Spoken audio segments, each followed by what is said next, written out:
I have to carry around a card, I have to carry around keys, I have to carry around a mobile phone.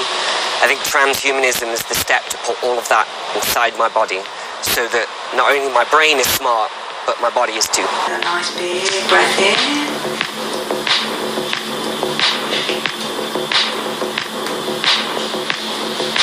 Super. Did you feel much of the second one?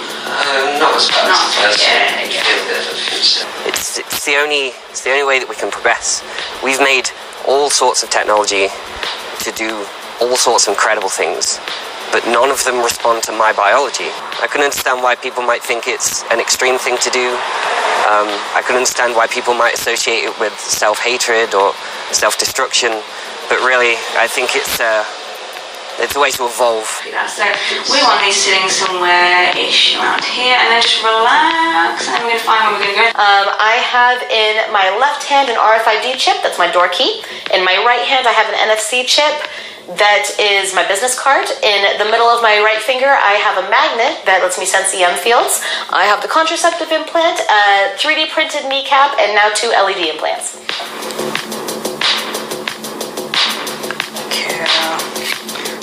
Smush that for a second. I was in a very bad car accident that fractured my back in multiple places, both my ankles and both my knees.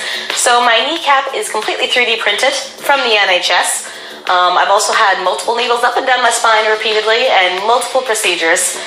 If I didn't have my chip in my hand, I wouldn't be able to easily access the door. And when one hand's full of your stuff, another hand's full of a cane, it's really handy to have a free hand free where I don't have to hobble for canes because that's my cane hand.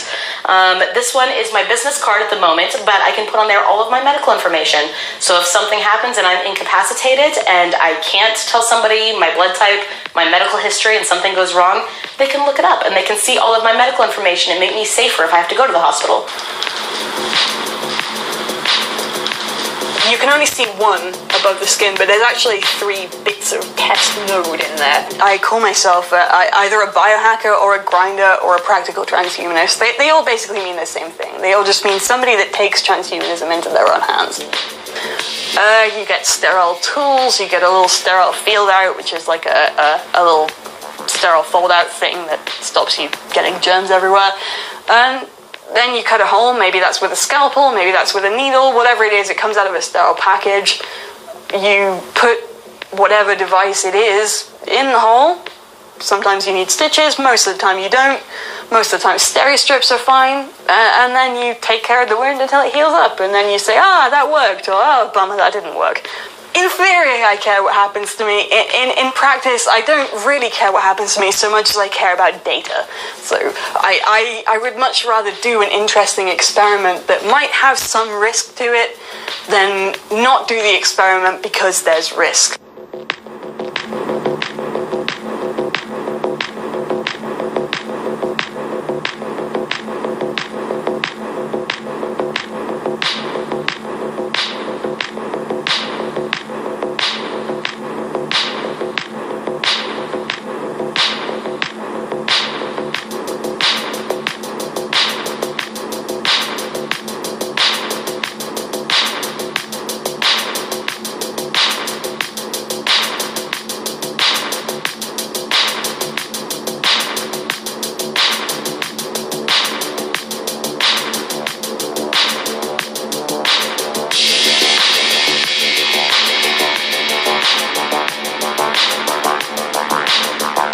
I think that people would see it as an extreme thing because they're looking from a historical perspective. They're not looking forward. I don't think implants are inevitable. I do think they'll get better, longer lasting, look cooler, be prettier, have more functionalities, have all this type of stuff, and it's going to be one more option people have. I love having my keys in my hand so that way I don't need to carry keys about with me. My partner, who could get the exact same chip I have, wants nothing to do with it, and that's fine. Just different choices. I think we'll just have more choices.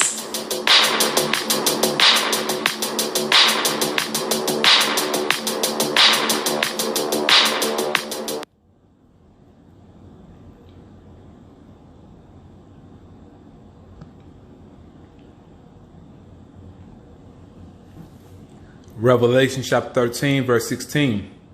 And he causeth all, both small and great, rich and poor, free and bond, to receive a mark in their right hand or in their foreheads, and that no man or woman might buy or sell, save he, except he or she that had the mark, or the name of the beast, or the number of his name.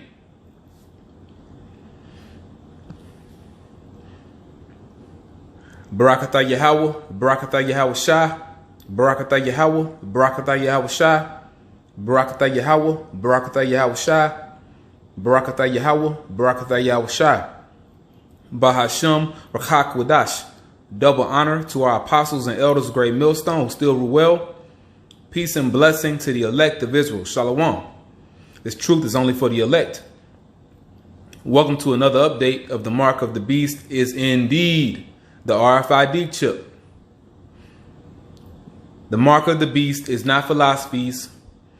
It's not sin. It's not Christianity. It's not sanctions on the country. It's not an embargo. It's not being an Uncle Tom. It's the damn microchip implant. Period. Period. And you had that dumb Edomite woman say that she doesn't think that it's inevitable. It is inevitable because it's prophecy. It is inevitable. It's definitely going to happen. It's not going to be a choice. It's not going to be an option. The elite, they're not asking for volunteers. They're going to mandate it in this lifetime. In this lifetime. In your lifetime. That word from Mark in Revelation 13 and 16, Strong's G 5480, charagma. Charagma. Which means, let's read the Strong's definition, from the same as G 5482, a scratch or etching, which is what? An incision, a cutting in the flesh. That is stamped like a brand. You've been branded as a slave. As a badge of servitude. You've been branded as a slave. But that brand is going to be that chip. Or sculptured figure, statue, graven mark. But really an incision. Scratch or etching as a badge of servitude. And it's from Karax. So the microchip, that's charagma.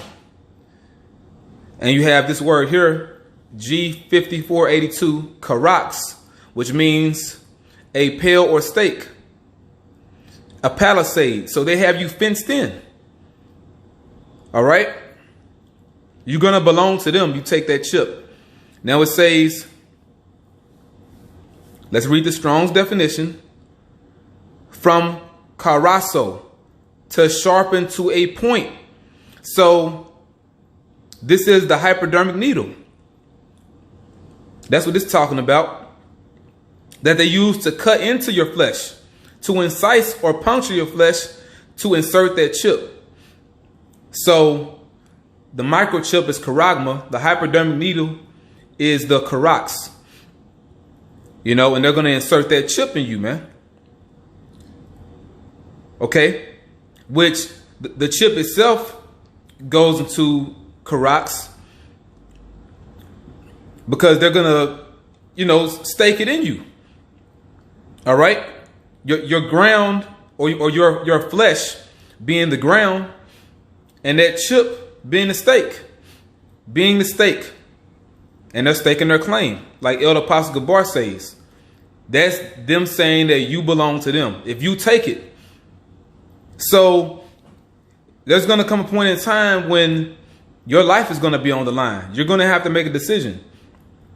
Either you're going to take that chip and you're going to be worshiping Esau and you got to deal with the Most High destroying you, or you're going to refuse that chip and you're going to be in a position where you're going to be threatened with death by Esau, but your soul is going to belong to Yahawashi, which means that you're going to be saved.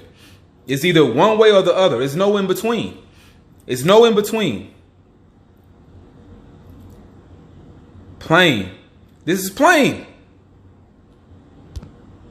Plain as day, man.